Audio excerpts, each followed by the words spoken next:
You are looking at Julian's pronunciation guide, where we look at how to pronounce better some of the most mispronounced words in the world, like this other curious word. But how do you say what you're looking for today?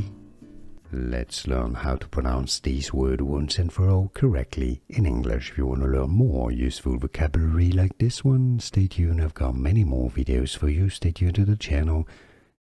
In British English and American English, the pronunciations are similar.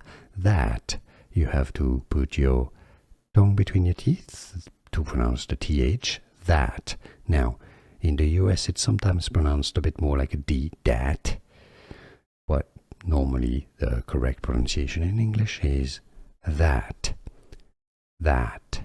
Can you hear it? Can you pronounce it correctly? Is this any useful? Let me know in the comments. That. And now you know. Here are more videos on how to pronounce more confusing words and names too many mispronounced. Like this video if you found it useful. I appreciate your support. I'll see you soon and thanks for watching.